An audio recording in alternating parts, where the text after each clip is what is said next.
यदि आपको लगता है कि कोई आपके साथ गलत करता है और जिंदगी में आराम से रह रहा है, उसे ईश्वर सजा नहीं देते, उसके प्रारब्ध उसे काटने नहीं पड़ते, तो आप गलत सोचते हैं। ईश्वर जो न्याय करते हैं उसकी कल्पना भी आप नहीं कर सकते। उस न्याय का एक उदाहरण मैं आपको सुनाता हूं, ध्यान से सुनिएगा। हरे कृष्ण दोस्तों, मैं हूं अनुज शर्मा। भगवान नारायण, महाविष्णु, भगवान श्री कृष्ण, किसी भी नाम से पुकार लो, मेरे ठाकुर तो ठाकुर है। तो हुआ यूं कि एक दिन भगवान विष्णु बैकुंठ धाम में अपनी पादुकाओं के साथ चले गए और पादुकाएं जाकर अंदर रख दी। भगवान विश्राम करने लगे। इधर पादुकाओं के साथ रखे थे शंख और चक्र। तो शंख और चक्र ने आपस में बात की, पादुकाओं से कहा कि तुम तो गलत अंदर आ गई, तुम्हें तो बाहर रहना चाहिए, तुम्हारी जगह तो बाहर है, तुम्हारी जगह अंदर नहीं है, यहां तो हम लोग रहते हैं। तुम तो भगवान के चरणों में रहती हो, इसलिए तुम्हें बाहर ही रहना चाहिए। ये बात सुनकर पादुकाएं कुछ भी नहीं बोले, चुपचाप रहे और शंख और चक्र बार बार कुछ न कुछ सुनाते रहे, अपनी शेखी बगाड़ते रहे, बताते रहे कि देखो हम तो भगवान के हाथ में रहते हैं, भगवान हमसे बेहद प्रेम करते हैं। तुम क्या, तुम तो चरणों में रहती हो, तुम्हें तो कहीं भी उतार देते हैं। आज तो किस्मत अच्छी है तुम्हारी, तुम अंदर आ गई। पादुकाएं चुपचाप रही। भगवान विष्णु जब विश्राम के बाद लौटे, चरण पादुकाएं पहनने लगे, तो उनको अनुभूति हुई कि चरण पादुकाएं थोड़ी सी नाराज हैं, दुखी हैं, परेशान हैं। चरण पादुकाओं से पूछा, क्या बात हुई, क्यों परेशान हो? तो चरण पादुकाओं ने सारा किस्सा बताया। जब सारा किस्सा बताया तो भगवान विष्णु मुस्कुराए, बोले कि ऐसा नहीं है कि मैं तुमसे प्यार नहीं करता, तुम मेरे लिए सबसे जरूरी हो, तुम मेरे चरणों में रहती हो, तुम मेरे लिए सबसे आवश्यक हो, सबसे महत्वपूर्ण हो। सारी दुनिया भी नतमस्तक होती है ठाकुर जी के चरणों में। उन पादुकाओं का महत्व भगवान विष्णु ने अपनी पादुकाओं को बताया। पादुकाएं खुश हुई। भगवान विष्णु ने पूछा कि तुमने क्या जवाब दिया?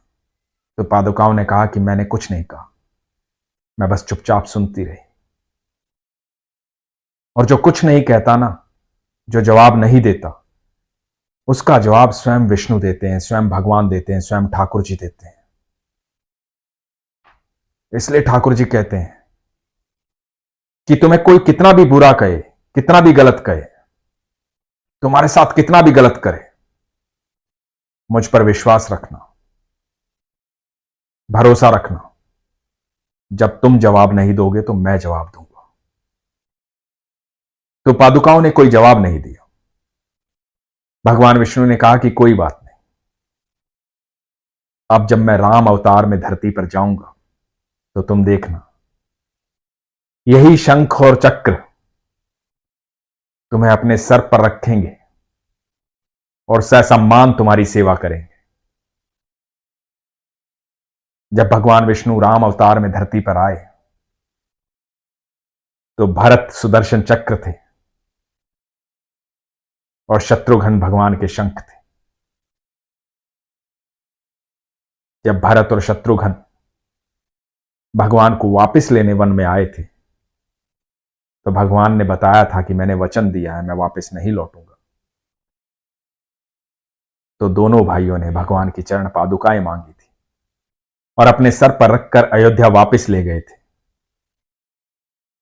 और जब तक राम जी वापस अयोध्या नहीं लौटे तो उन चरण पादुकाओं को सिंहासन पर रखा गया था, उन्हीं से राज्य चलता था।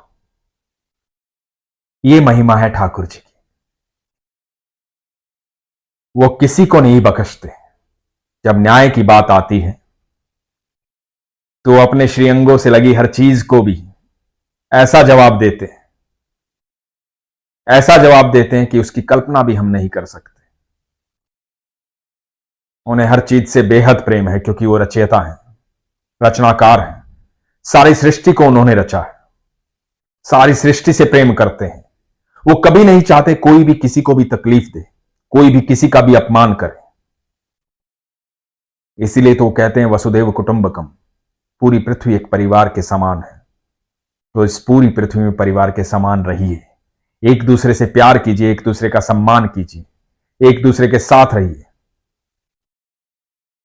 इस पूरे ब्रह्मांड में, तीनों लोकों में एक भी चीज ऐसी नहीं है जो निरर्थक है, जिसका कोई अर्थ नहीं है। ठाकुर जी ने सबकी रचना की है, हर चीज का अपनी जगह अर्थ है, हर चीज महत्वपूर्ण है, चाहे वो छोटी सी चींटी हो या बड़ा सा हाथी हो। कभी गौर से बैठ करके अपने शरीर को देखिएगा और समझिएगा कि शरीर का यदि एक भी अंग कम होता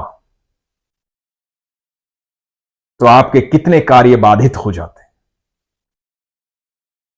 ईश्वर ने हर चीज संपूर्ण बनाई है, हर चीज परिपूर्ण है। इसलिए हर चीज का सम्मान कीजिए, कभी किसी का अपमान मत कीजिए। कुछ भी गलत बोलने से पहले यह सोचिए कि यह मेरे ठाकुर की रचना है, यह मेरे ईश्वर की रचना है। इसलिए कभी किसी को दुख ना पहुंचाइए, प्रेम से रहिए, अपने विश्वास को मजबूत रखिए, अपना ख्याल रखिए। हरे कृष्ण।